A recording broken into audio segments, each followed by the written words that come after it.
From the arena to the front office, this is Scoreboard. I'm Chris Titley, and each episode brings you stories from the game of sport, where mindset, money and meaning shape what comes next. Athletes, coaches, owners and business leaders unpack the moments that matter, because the scoreboard isn't just about winning, it's about life beyond the game. Now let's get to this week's episode. Hi, it's Chris Titley here on today's episode of Scoreboard, the podcast. I'm joined by Darius Boyd. Darius, thank you so much for being part of this series. No worries, thanks for having me.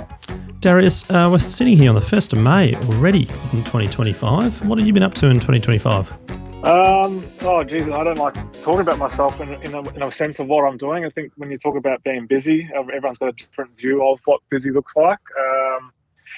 There's a few things going work-wise. Do a lot of stuff in the mental health space. Do a bit of work for the Broncos in their community programs. Do a little bit of rugby league coaching and do a little bit of work in property development space with my wife as well. So I've got across a few different things, but I wouldn't say I'm busy. I think I've got a pretty flexible schedule that I'm very grateful for, with 4 young children that I can pick up and take to school most days, and be around for school sports, other activities for them as well. So I'm kind of mixing up a few things at the moment, but enjoying my time.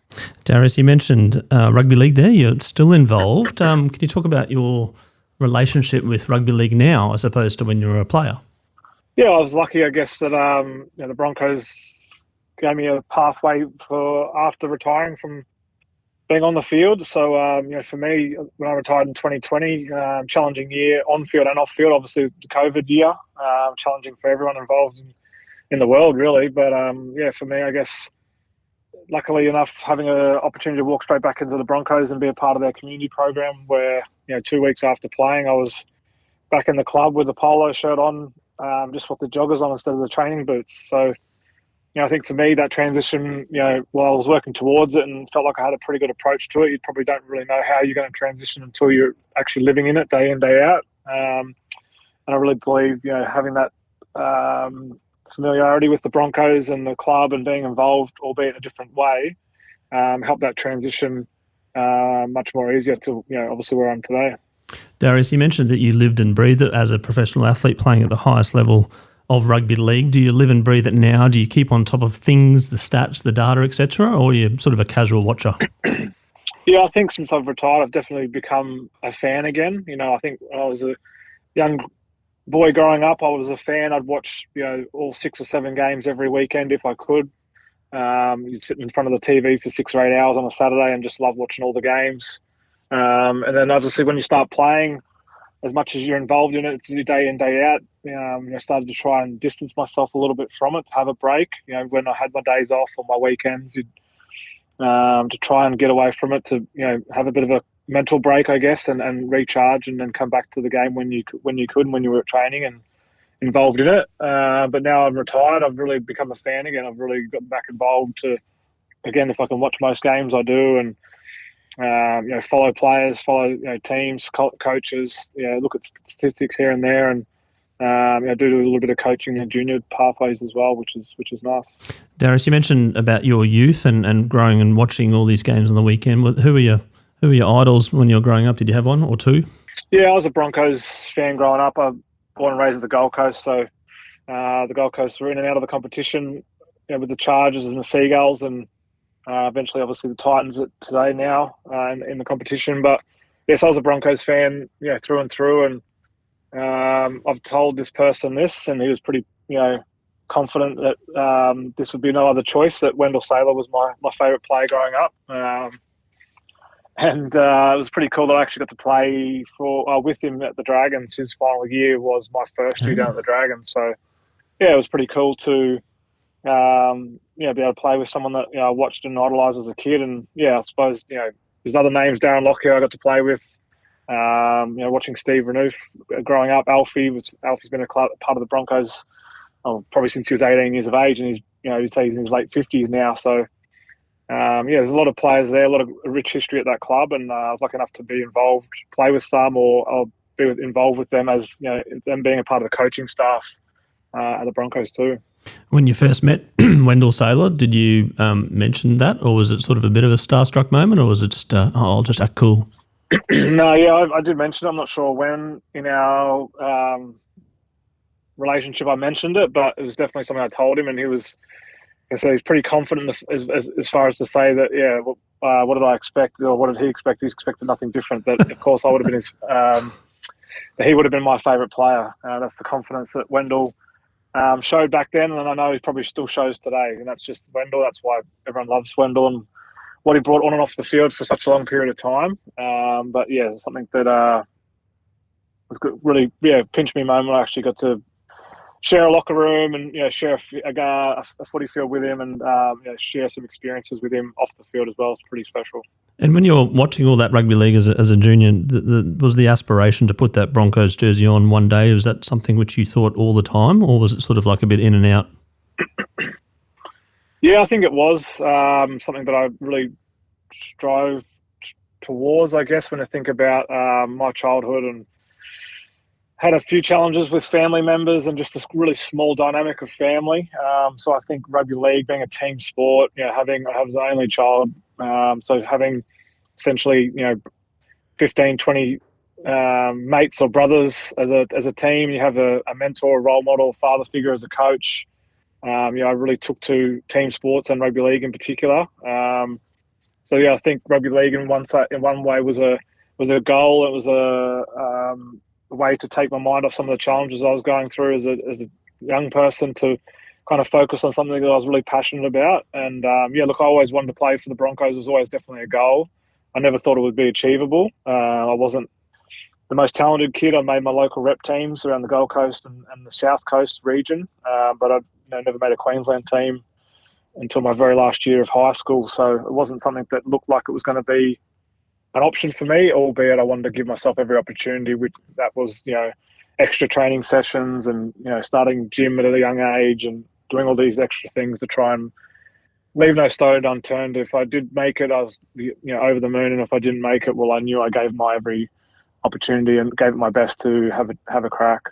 Were there moments there where you potentially didn't make it or things didn't go your way and you thought, oh, is this the right move? Not for me personally. I think I got, really lucky in a number of ways. I guess I changed high schools when I was 15. I went to Robina State High School. I went to Palm Beach Currumbin State High. Again, rugby league purposes. One of the coaches and the head of sport at the time sent me trial at a representative trial, and they said, it'd be a great opportunity for me to further my development in rugby league to come to their school with a sport excellence program. And knowing me, I was always going to do everything possible to achieve my dreams. So I changed schools halfway through year 10. And then I guess, fast forward a couple of years, I got picked in Queensland and Australian schoolboys in my last year of year 12. The Broncos signed me on a scholarship, and then later a 12-month contract out of school. And then I went into a very stable environment with obviously Wayne Bennett being the coach of the Broncos, a very strong and mature playing group. We had Darren Lockyer, Shane Webke, Petro Sivanasiva, Brad Thorne, Tony Carroll. There's a whole list of names, missing a few, Sean Berrigan, plenty more that went into a really stable club culture environment with coach and players. So that and then obviously Wayne, knowing Wayne and what I know of him at the time I've spent, he gave me an opportunity in my first year, play a couple of trials in the top squad, and then picked me for round one the following year straight out of school as an 18-year-old. So while I was a slow developer in some aspects from probably 14, 15, 16, even 17, as far as kids making Queensland schoolboys and getting scholarships to different clubs at those kind of younger ages, that wasn't for me. But in saying that, the last 12 months, I really probably developed, mentally and physically, and had a lot of support. Went to a great club with a great culture and a great coach, and my NRL journey accelerated pretty quickly after that. Take us back to that first game. You've been picked, your name gets read out, you're not on the bench, you're starting, you're putting the jersey on, you're going to the game. Boy, childhood dream come true? Yeah, look, I don't remember a lot, to be honest. I remember another guy I went to school with, Steve Michaels. He went up to Brisbane a year before me and had played a couple of first-grade games the year prior. And we played with each other through the juniors since we were probably, with and against each other since we were probably 7 or 8 years old. And So I went up there, had a familiar face in Steve, and then both of us got selected on the wing for the first game in 2006, which is pretty cool. Got a photo at home of us back to back with Broncos jerseys on, and obviously our Palm Beach Crumman school connection. We're the same age. We've known each other, like I said, since juniors. So I don't remember much apart from that photo. I remember obviously the Broncos being a great family club as well. They got my grandmother to come up to the game. They got her limousine up to the game, put her in the box next to Wayne's wife at the time. And, to the day she died, 5 or 6 years ago now, but she always held that memory really close to her heart, which, was really special for me, having, her have some fond memories of what the Broncos did for her, albeit something small. But and then obviously the game, we got pumped by the Cowboys. I think it was 36-4. Jonathan Thurston and Matt Bowen had a field day. It was 45,000 fans there. Could have barely speak to the person next to you. It was that loud. I scored the only try, which, again, pretty stoked about, even though we lost by 30. But, yeah, when we look back on that whirlwind, I can't remember that week. I'm sure there was a lot of nerves. But, yeah, ultimately it was a special time for me. And that 2006 year, your first year, you made the grand final and ended up winning the premiership. I mean, this is just a whirlwind from a kid that was probably, 12, 24 months ago just playing schoolboy. Yeah, definitely. I, sometimes pinch myself that, and I owe, Wayne and the club a lot when I think about, again, going into a really stable environment, a stable, strong club, a great coaching staff. Wayne, gave me a chance and I didn't want to let him down. And all that season, played every game bar one. And then he gave me a chance in the final series, and still picked me for the grand final. We won the grand final. I always say that, I didn't really do too much and, rode the coattails of Lockie and Webke and Sydney Stephen, all the guys I've mentioned previously. But end of the day, very grateful for that opportunity experience. And some of those things, I still look back and right timing, right opportunity, and just worked out really well for myself. Now, Darius, I don't want you to sort of talk too much about yourself here. It's a bit of an interesting question, but Wayne Bennett's picked you for a reason. What do you reckon that reason was? What do you reckon Darius Boyd's power was that Wayne Bennett picked you and from that sort of youngish age and sort of supported you through your career? Yeah, I think I've seen it in my own, I suppose, journey now when I see young players coming through, and I guess doing a little bit of coaching on, all coaches have different styles, have different things they like and dislike, or the way they want to approach a team and what works for a team. And I think the things that I look for now are probably things that I had as a young player, and it's probably something that Wayne looked for and still does look for in his teams, which is probably, effort-based players and,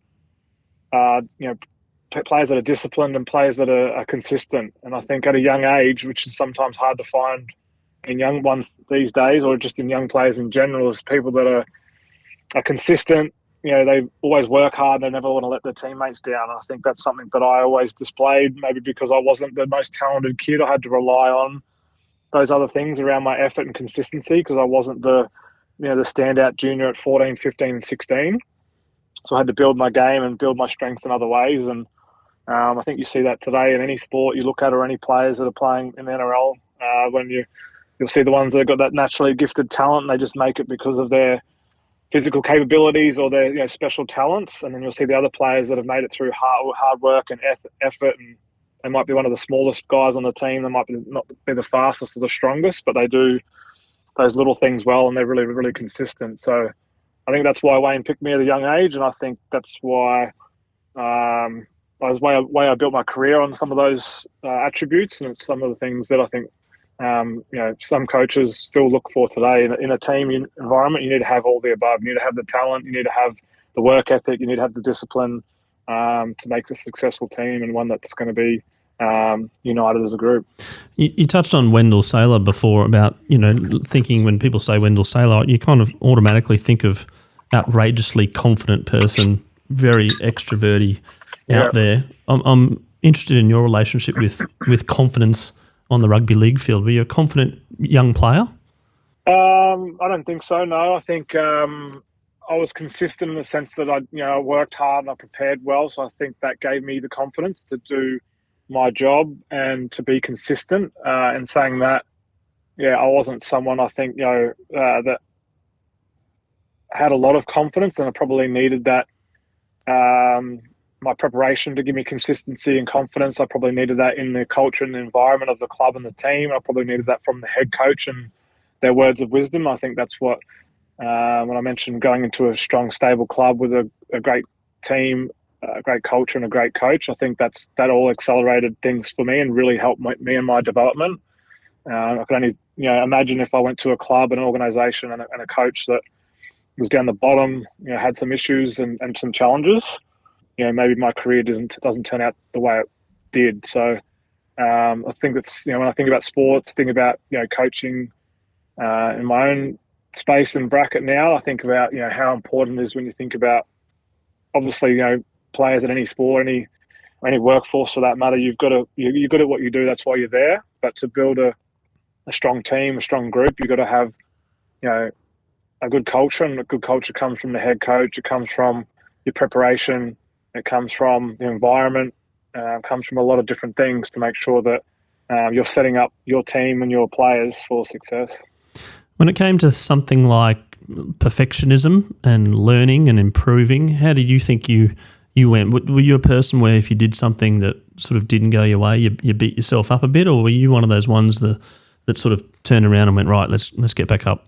Yeah, no, I was definitely a perfectionist for a long period of time. Still am to a sense, but I've probably learned how to, manage and deal with that a little bit better. But early on in my career, could do three things well and have one mistake, and I'd, dwell on the mistake, probably through the game, but also, 2 or 3 days, 4 days even post game, to the point that, it probably derailed myself and my career and my own mental well-being at different stages around attaching my self-worth to my job and my career. If I didn't play a good game on the weekend, then I felt like I was a bad person. And obviously that's not true, but I didn't know how to articulate that. I didn't know how to separate my job and my self-worth. And it's, like I said, probably from the start when I really relied on rugby league as a young person to have that mateship, have that camaraderie, have that environment, have that, father figure, role model, all these people in my life that really helped me in times of, I guess, challenge. I think that's where I probably attached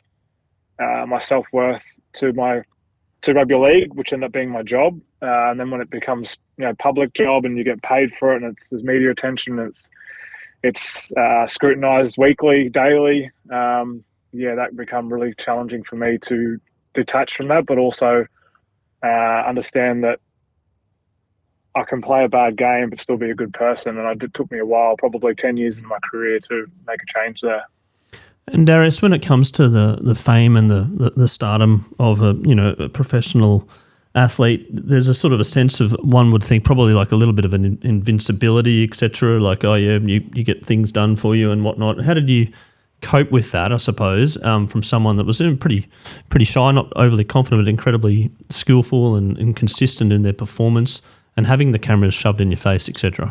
Yeah, I didn't deal with that very well. I think I probably try to just make it up on the run, and I guess again going back to my childhood a little bit, not having a father figure around, probably needed someone to really give me a bit of a kick up the backside on different occasions when I was young around right from wrong and how I was handling different scenarios. And I had a few challenging what's the word, I guess, probably interactions with media and even fans and different things. I wasn't a popular kid at school.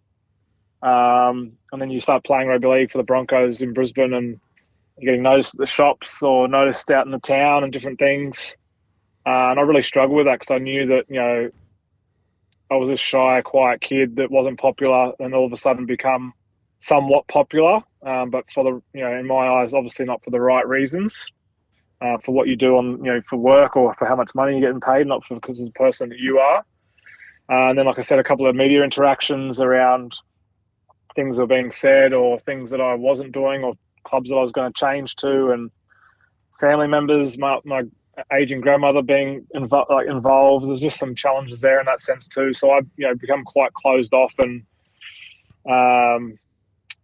guarded to a lot of these outside external things that come with playing rugby league. At the end of the day, I played rugby league because I loved the game. It was a saviour for me as a young kid, and to be able to play for the Broncos and make a career out of it, well, that was just icing on the cake. But I didn't understand that the game is a business at the end of the day, and there's a lot of things that come with it. Money, sponsorships, opportunities. Growing the game at grassroots level, and obviously upholding the legacy of what was before you with the players before us, and then obviously upholding the game to a great and high standard so the next generation come through and have their turn. So, a lot of things I had to learn. I learned them the hard way, but better late than never. Absolutely. And Darius, when people hear your name now, they think of Rugby League. How does that sit with you in regards to, one of the great, 17 tries in the Origin, leading Queensland try scorer, all these Rugby League stats? Does it make you feel proud, or is it more like, actually, I'm a person as well, I'm a father? Oh, definitely. Yeah, I'm proud and grateful of my career for sure. I have mixed views on it, I guess. Sometimes I look back and even watching the game today, I go, could have done this better, could have done that better. And that's probably the perfectionist coming out of me. And then other times I think about things and what a privileged position I'm in to, like I said, I wanted to play one game for the Broncos as a 6, 7, 8-year-old young kid from the coast. So to play, a couple of hundred, play at different clubs, play, representative football and other things, then, I'm very grateful and sometimes still don't believe it feels true. But I guess for me, I like to think that I had a great rugby league career, very proud of that. And now I'm looking forward to what's next. Look, a couple of things I mentioned I'm doing now. How can I grow those different things to make sure I'm, the best that I can be in those fields and do a really good job and, set up my kids' future and guide them into, their next stages of life. Speaking of kids, we're at a very interesting age. I've got 3 myself where you've got digital technology, you've got a whole different awareness of the world, you've got mental health, you've got all these things that potentially when we were growing up we didn't have or weren't as prominent, more might I add. Yep. How are you as a dad now? You're portraying things into potentially flashbacks to your childhood, but it's a different world now.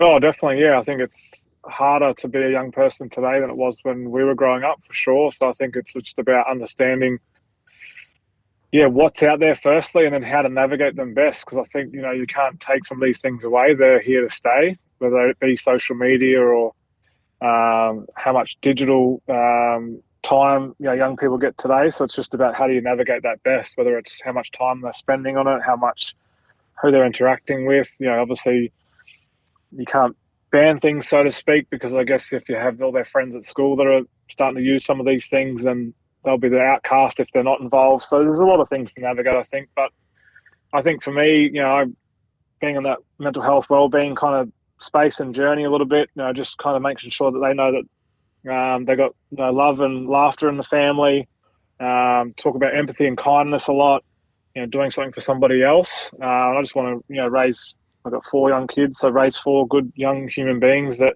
have every opportunity in the world, and they have empathy, they have compassion, they're grateful for the things they have, and they want to work hard. And if you do those things, then hopefully they set themselves up for success. And Darius, you talk about mental health quite a bit, and in 2006 I'm sure it wasn't overly as prominent, but then towards the end of your career there were some dark moments. You've come out the other side now. What are some of the tips and suggestions that you can give out, I suppose, for people that go down a pretty dark path, and now you being such an advocate for it? Yeah, I think just a lot of different strategies, but just surrounding yourself with good people and knowing what works for you when you're going through a challenge or a change. What are some things that really calm you or collect you, or things you enjoy to give you hope and excitement, whether that be on the weekend, whether it be after work. What are the things that you really enjoy? I speak about gratitude a lot. Obviously, hobbies and interests are important. Your relationships, whether that's with family, friends, whether that even is, with professionals. I've been seeing a psychologist for over 10 years now, and he's been able to give me a lot of different great advice around not only mental health and well-being, but becoming a father for the first time, with myself not having a father, or navigating young children going through different changes and challenges, navigating challenges in my own family with my mum and some of the challenges she faced when I was a young person. So I think just having a good team around you people that you can trust and that really have your best interests at heart is important, to be able to share experiences and get advice, and then making sure you're doing things that put a smile on your face, that make you happy. We all need downtime, free time, whether that's just spending time with your kids, whether that's going for a run, it's playing tennis, whether it's just watching some Netflix just to unwind. Whatever you like to do and enjoy, but making sure you can de-stress and do things that give you a bit of hope and excitement is important. And when the kids at school, what does Darius Boyd do to unwind? And there's a little bit of non-kid time. What do you get up to? Good question. Yeah, to be honest, a lot of things I enjoy is with my kids. I mean, I love spending time with them, and my oldest is old enough now. She's almost 10. We play a bit of cards most nights together. I love going and taking them to sports and watching them do different things. Otherwise, probably just getting out with my wife, going for date night, going out for dinner and have a couple of drinks, or catch up with a mate or a friend and having lunch, having a coffee, going for a walk along the park or along the water. But just sometimes that, I'm a bit of a lone wolf in a sense. I do enjoy my own company, and I think it's important to love yourself, and it's something that I had to work on. I didn't love myself for a long period of time, and I do enjoy myself and the person I am today. But things that I enjoy with friends, whether it's with my family, if it's myself, then I love listening to podcasts or motivational talks, things that just inspire me to want to go to the gym, or want to go back to work and do good things, or want to grow my knowledge in areas. I'm one of those people that really enjoy the motivational aspect of things. Now, you've got an opportunity here to plug a restaurant or a favourite eatery or a favourite food. What's your go-to spot here in Brizzy? Definitely SK, the steak and oyster place at the Carlisle Hotel. At the Carlisle Hotel. It's not cheap, but it's it's very nice, and my wife and I go there occasionally to unwind from the kids. We've taken the kids there before too, but lucky kids, to unwind and to unwind and just kind of have downtime with just us is always nice for sure. And what about a holiday spot? Holiday spot. We've been to Hawaii a few times. We've gone for a couple of Christmases over the last few years. We always enjoy that. I love the way that they do. Obviously, Hawaii's, in America, they've got all the American sports. I love the NFL. It's something that I really watch. I love watching the NFL games. I watch the draft. I used to do a bit of fantasy and stuff. That was probably my passion away from rugby league and sports, National Football League in America. Hawaii's probably been our favourite spot, where you just go and you got the water there, you got the beaches, there's plenty of stuff to do with the kids, and there's also probably there's sport on every restaurant you go to. There's 6 TVs and all the different American sports 24/7 pretty much. So it's a sports person's dream. Have you got a team, the NFL team?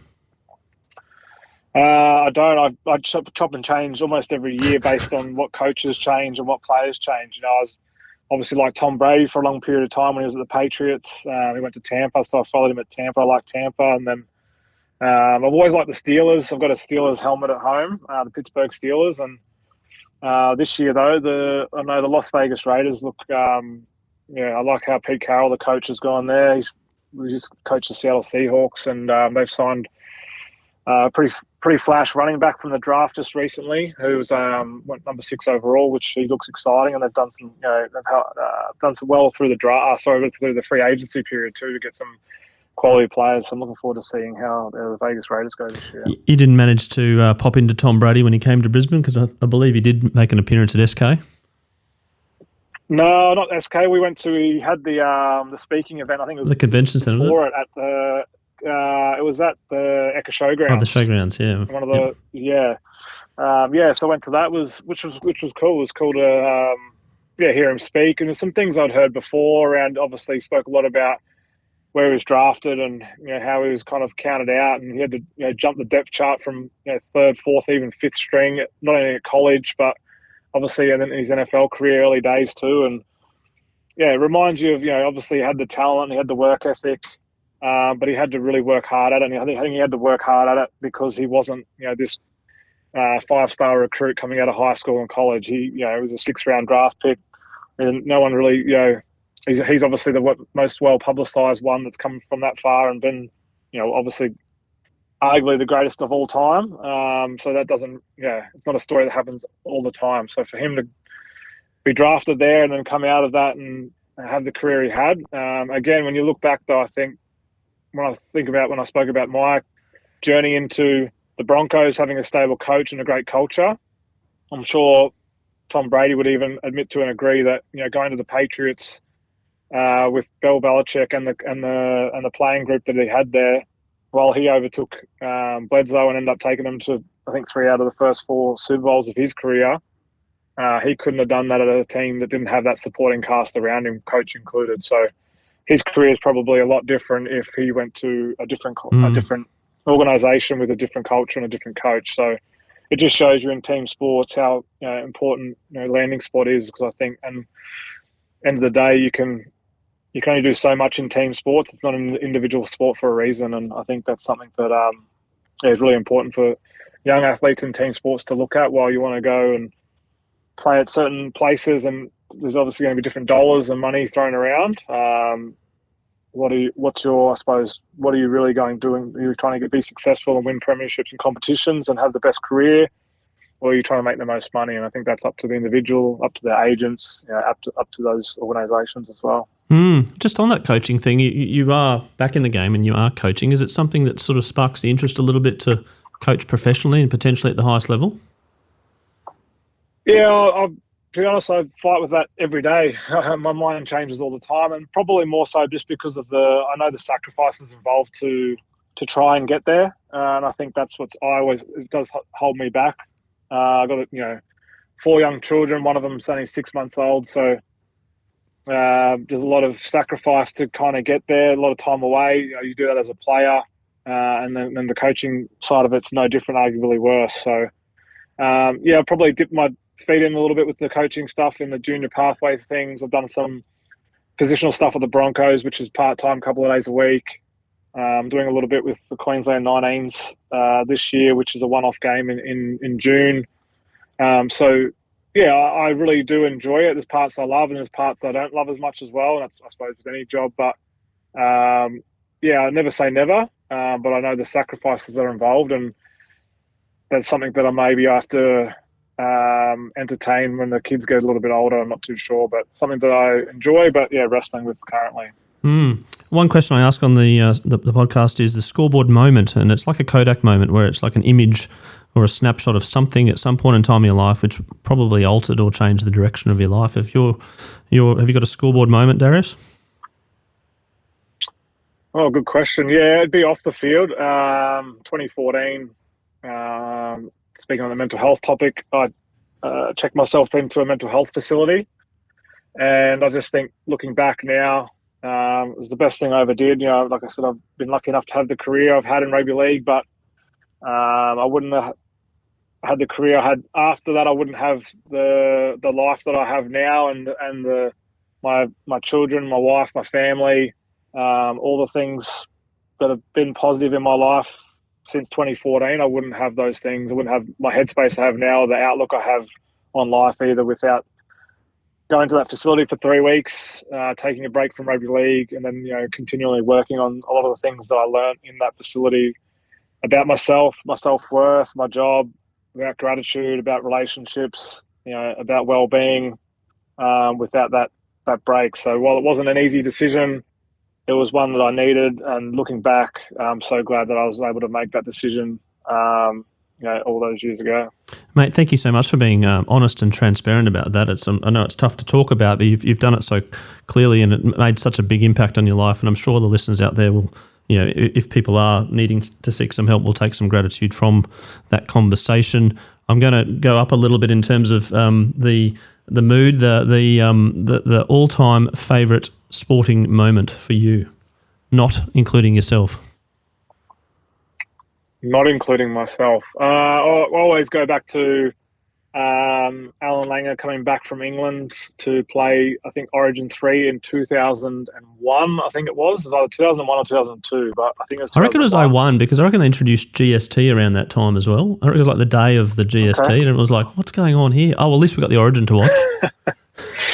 Yeah, okay. Well, yeah, so it was either one of those years, but when Alan Langer come back from England, Wayne was the coach, and I was young. I was 14 or 15 at that point, so I don't remember the media, but I can only imagine the media scrutiny and the pressure. I can only imagine that being done in today's game. It wouldn't even be a thing, or it'd be scrutinised at the highest level, that it probably just wouldn't work because of the media attention around it. But only someone like Wayne, in my opinion, would have the guts and the belief to be able to do that. And then obviously Alan Langer being the great player that he was and the person he is, to be able to come back, to take that opportunity to deal with the nerves, the media, teammates, series on the line. He scored a try. I'm not sure if he got man of the match, but he was part of the reason that Queensland won. He scored that try where he put the ball over his head and he was he's on his back and he was facing the sky. Just a special moment. They won the Origin series. That's one I've always remembered as a young person, and even today, I think it's still one of the, if not the greatest moment in Origin history. Yeah, no, there's been lots of them too, and Queensland's ledger, which is great. Darius, one final question, some advice to younger kids out there now playing sport, including your own kids and kids that are teenagers. They want to be potentially famous. They want to have millions of Instagram followers and lots of money and all that sort of stuff. What's some advice you can give to people playing sport now that are in their youth? Well, if it's about what you just said, then don't even worry about it. It definitely should be. It needs to be for the right reasons, and I don't think social media followers and money is the right reasons for sure. But I think personally, just have fun and work hard. That's what I tell my kids, and they're only young. But my oldest is 9, turning 10. She plays soccer, and I just want to see her do her best and having fun. I want to see her with a smile on her face. I want to see her enjoying training. I want to see her enjoying a game. That's what it's all about. That's why we start playing sports in the first place. It's fun. It's got to be fun. And then to work hard, whether you're the best player on the field or the worst, it doesn't matter. If you're working hard and doing your best, then the coaches appreciate it. The parents, you appreciate it, and your teammates are going to love it too. And I think that's where success can come from. If you're having fun and you're working hard, and then you do have a bit of talent, then the rest will come. But if you don't have those first two things, then I don't think it's worth it at all. Darius, thank you so much for being on Scoreboard and the podcast today and sharing your insights and knowledge from a very early age through your career and then post your career. I wish you all the best in the next phase of your life, and particularly as a dad with your full children and what is to come, and potentially coaching and potentially other things, and looking forward to following your progress. Thanks, Chris. Appreciate it. Cheers.